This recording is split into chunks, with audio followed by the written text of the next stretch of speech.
Viewers, today's senior government advisor Kanchan Gupta tweeted images of the tableau with Hindu gods and Hindu heritage sites and claimed that this was the change that India was witnessing.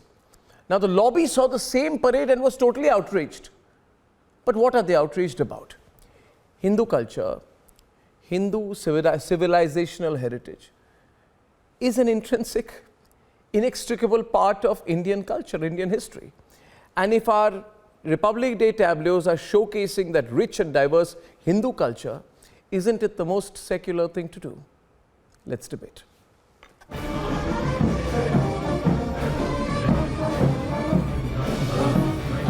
The rich cultural diversity of India was on display at Kartavya Path on Republic Day. Assam की झांकी में असम के इतिहास में महान general Lachit बुरफकन को नाव पर देखा जा सकता है और The tableau of Assam included a structural view of the Ma Kamakhya temple.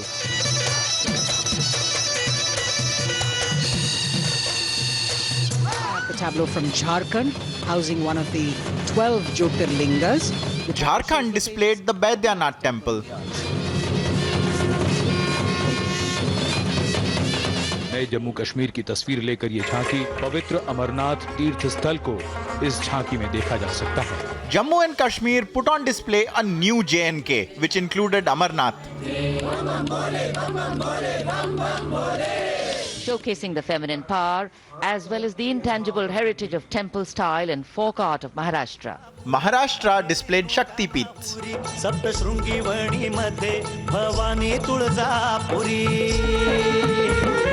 प्रकाश के संदेश को लेकर आ रही है उत्तर प्रदेश की झांकी. आस्था और भगवान राम की नगरी अयोध्या में Uttar Pradesh took pride in Hindu heritage. Best known as the land where the great battle of Mahabharat was fought 5,000 years ago and where Lord Krishna spoke the Bhagavad Gita. Haryana showcased International Gita Mahotsav. Thanjavur Brihadeshwara मंदिर.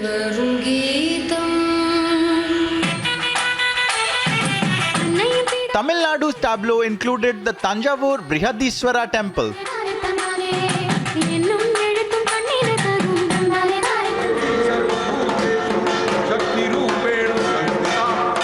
Even West Bengal chose Durga Puja as the theme of the year.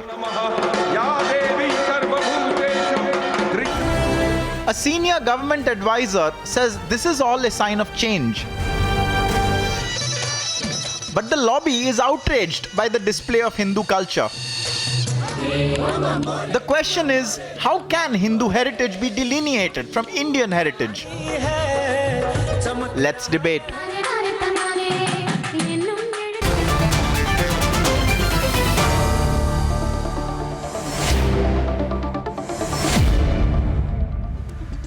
Kanchan Gupta, your tweet this morning where you said, nothing has changed, question mark, nothing, question mark. Watch the jhakis at the Republic Day parade on Kartavya Path.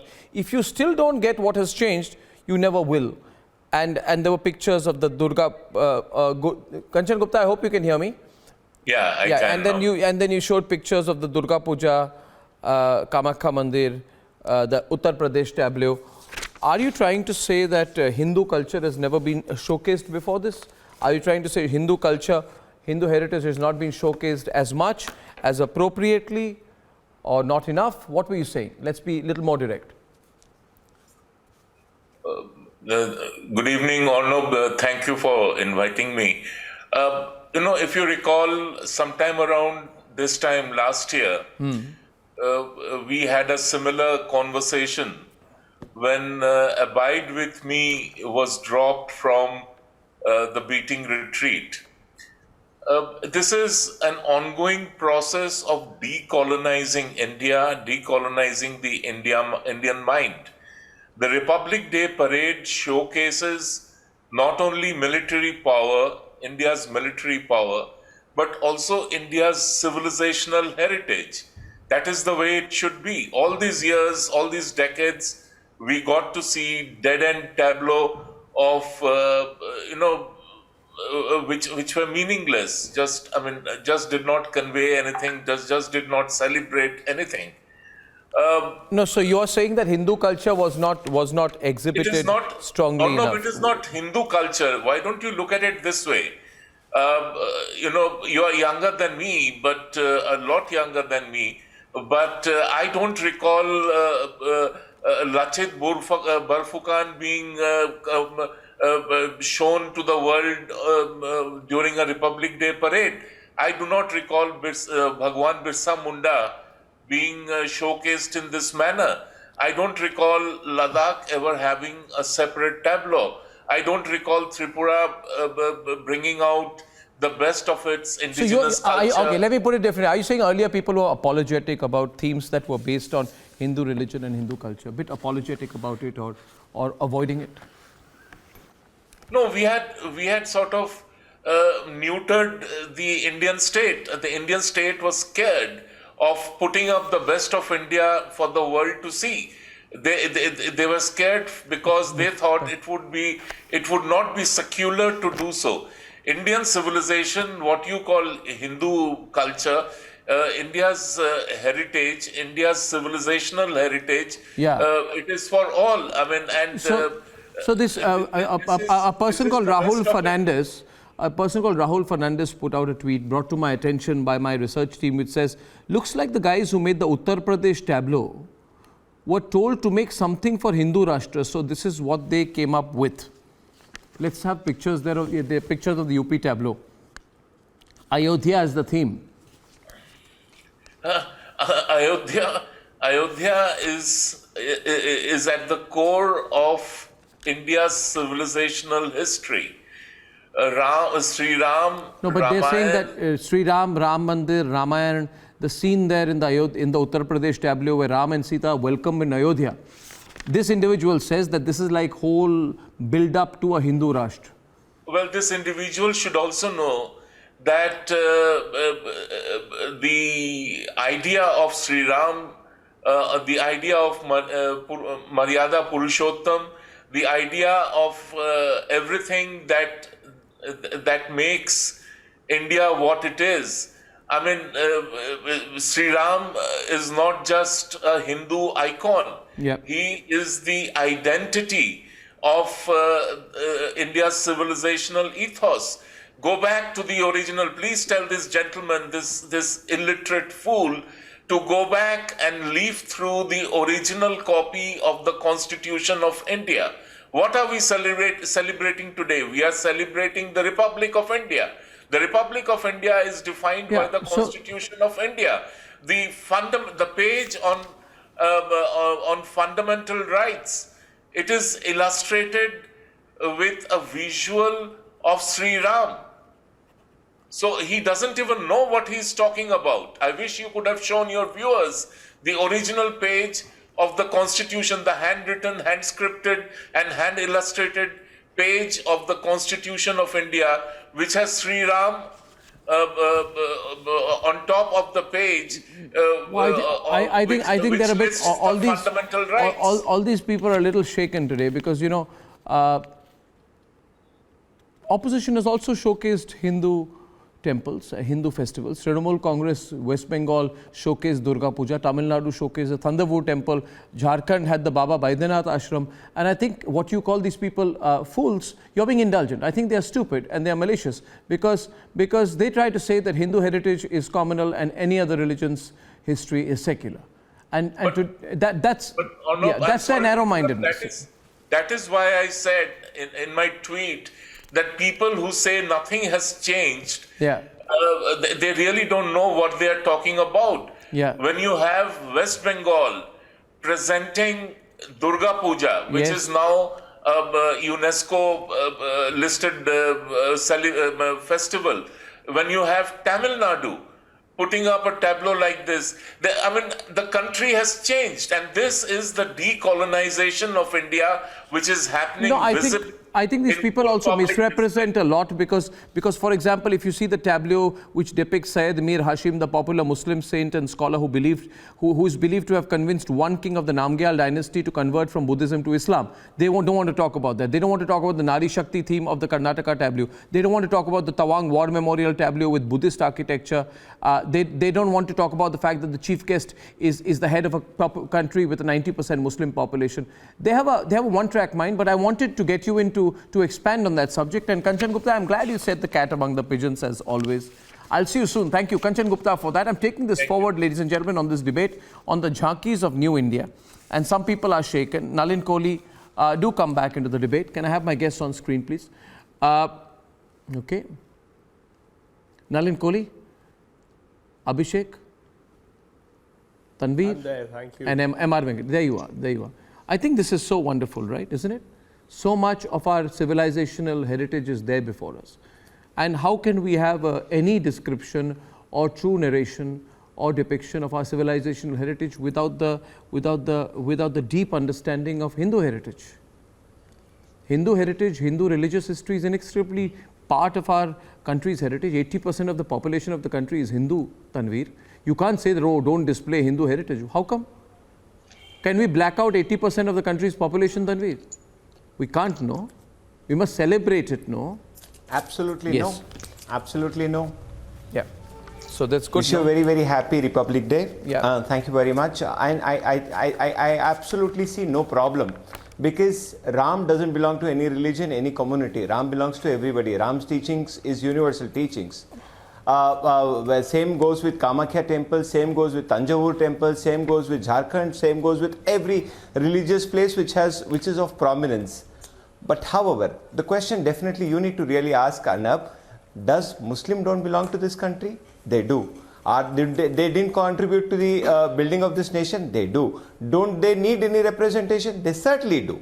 They certainly do. Nobody is actually commenting, questioning or asking anything about what was presented. Why was the holistic picture not presented? That is the question, and that is a legitimate question. I'm sure my good friend Nalin Kohli would also agree upon it. Nalin. Nalin? So let me build first on a point that I had thought Mr. Goswami that I'll bring up, and Kanchan also, Gupta touched upon it.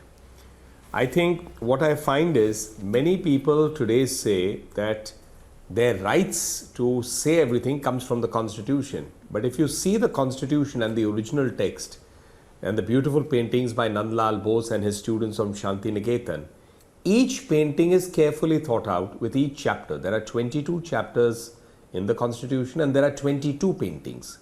The first chapter is about India, so it has the Indus seal, the famous bull, the seal of the Indus Valley civilization. The second chapter is on citizenship, so it has a Gurukul. The third one on fundamental rights, which is the most talked about chapter, it has Ram, Sita, Lakshman. So therefore, any challenge to Ayodhya, to the concept of Ram, to Maryada Purushottam Ram, I think people should step back and say that our founding fathers, who included the Muslims who were sitting in the Constituent Assembly and who chose the Republic of India to be in and not go over to Pakistan, which was to be an Islamic republic, they themselves saw that this composite culture of India existed because in 1947, when the two-nation theory came, here was a land that accepted all religions, despite having its own character of Sanatan. That it invited and accepted every religion and assimilated them into a society, and those who came and settled here accepted equally the existence of Ram, Krishna. As chapter 4, Directive Principles of the State Policy, has that vision from the Mahabharata with Lord Krishna, which is Directive Principles, showing a path about Kartavya and responsibilities and all of it. So therefore, I think what we had in the last few decades was a skew in terms of how India was in 47, a composite culture that existed for thousands of years, embodied in our constitution, accepted by all communities and religions. And what we had was what in the 80s the BJP called pseudo-secularism, where having an identity other than Hindu was an identity To say you had a Hindu identity made you communal. Or rather, Nalin. But it wasn't communal if you had a non-Hindu identity. Nalin, where do you get this argument from, Nalin? I thought you are an intelligent man. Where do you get this argument from, Nalin? Where do you get this argument from? No, where do you get this from his intelligence? From his intelligence. Tanveer, I have learned the hard way. Tanveer, I have learned the hard way. Tanveer, I have learned the hard way that when people use adjectives, they do it because they've run out of arguments. Beautifully put. Yeah, that's why I say whenever people bring adjectives, they are basically run away or run out of arguments. But I have only begun my arguments, Nalin. But I have only begun my arguments, Nalin. So let me take it forward. Tanveer, I'll tell you. Tanveer, see. Tanveer, listen to me. Tanveer, listen to me. Tanveer. Is it pseudo? I have a PhD and a postdoctoral in studying pseudo-secular people, so I'll explain to you. You see, Tanveer, Hindu culture is the intrinsic part of Indian culture. Hindu pride is good, right? As long as it is nation first. So nation first and Hindu pride. 10 years back, if I were to say this, MR, that be proud to be a Hindu, then you'd be told, oh, you are a right-winger, communal, anti-secular, anti-minority. No. Being proud of your religion does not make you anti-anybody else's religion. Now, this is something that we have been reluctant to acknowledge with pride for a while now because pseudo-secular people like Tanveer don't like it. Today, Abhishek, 10 tableau are displaying Hindu temples in their tableau and the lobby is unable to digest it because India's cultural power, our soft power is our biggest asset. And I think why should the faith of 80% of the people of this country be kept a secret? Why should it be secretive? Why should we be secretive about our Hindu heritage? It should be out there in the open. We should celebrate it, talk about it. Right. No. Yes. No, I mean, you've made, definitely you've made valid points. I grew up in the late 80s and the early 90s, and at that time we only had Doordarshan. I grew up watching Ramanand Sagar's Ramayana. My grandfather regaled me with tales about the Ramayana. My family traces its roots back to Tanjavur district. I have always been a proud Hindu. I live just an hour away from Ayodhya even today. I've been to Ayodhya 6 times in the last month and a half. I have no problem in saying we are a nation of Hindus. But I would say that we are not a nation of only Hindus. And the Constitution of India, I view the Constitution as an extension of the Bhagavad Gita. And Kanchan Gupta is right. If you look at the calligraphy of the Constitution, Lord Ram is in the Constitution. Hindu imagery is in the Constitution. Look, on January 26, 1950, we said we will not be a nation of simply Hindus. We will live side by side with our other brethren from other faiths. Of course, there have been historical wrongs. There have been historical injustices. Those historical wrongs have been addressed. They have been redressed. But the question is, in correcting the past, are we jeopardizing the future of our country? Look, take pride in being a Hindu, but take pride in being an Indian. No, we're also correcting the present. I'll tell you, we are correcting some of the present, Abhishek, because an MR will take it forward. In the present, there is a person called Kamal Hassan who says that Cholas are not Hindu. Raja Chola is not Hindu. It is an attempt at blocking Hindu culture. I say accept it. Accept it. Hindu culture, be proud of it. Asinine statement. Now, asinine statement, political statement. In this country, there is a person called Uddhav Thackeray. Yes. There is a person called Uddhav Thackeray with an unfortunate period where he held control of the most corrupt and disgraceful government in recent elected history. He issued a notice for announcing a Hanuman Chalisa chant. He arrested, he arrested Navneet Rana and her husband. All they wanted to do is chant Hanuman Chalisa. He was so scared of Sonia Gandhi that he arrested her. So I am saying, today, if there is an open display, it is good. Bal Thackre's son anti-Hindu. No, pardon me? Yeah, no, so I am saying that. It's a question that people are asking. I am not asking, but people are asking. I am saying don't hide Hindu heritage. MR. This country can never be great unless we take pride in our Hindu heritage. Arnab, you asked 2 questions to Kanchan, and I think that was right on the money. The first question you asked was, did we ever display all these things in the past few decades? Yes, we did. It's not the first time these temples are coming out in the Republic Day celebrations. They would have come. But it would be so apologetic. That's the point. That's so defensive. You know, it's a sort of a tokenism. So, some sort of things that are happening more by design rather by default or a natural process. The second important thing is the importance of the tweet of Kanchanji. Kanchan says Desh badal gaya, or times have changed, that even a state like Tamil Nadu, which usually disowns the Hindu culture and the Hindu past, has readily embraced today the Hindu tradition, Hindu culture of the great Tamil civilization. So you see, Desh badal raha hai, and I say this with all authority in my command. The country is turning irrevocably Hindutva. You may say something that it is rabid, you may say, you may dislike it, but even the BJP may be finding it difficult to accept this. But the country is changing irrevocably Hindutva, which includes Muslims, Christians, Sikh, everybody. That is why today you find that the resonance, even a state like West Bengal, compelled to have the tableau of Durga Puja, otherwise it would have been something else. That shows the compelling and impelling force of the Hindutva mindset that is prevailing across the length and breadth of the country. This is our civilization, this is our culture, and the country wants to embrace it, celebrate it, own it, and a point. And also declare it to the world. Very well said. Very well said. And what I have not liked, and I have not liked it as an Indian, first of all, Nalin, one line, Nalin, not as a Hindu. I am a practicing Hindu, but not as a Hindu. What offends me as an Indian is when some people say, why is our defense minister performing Shastra Puja on the Rafale? Arey, what is your problem?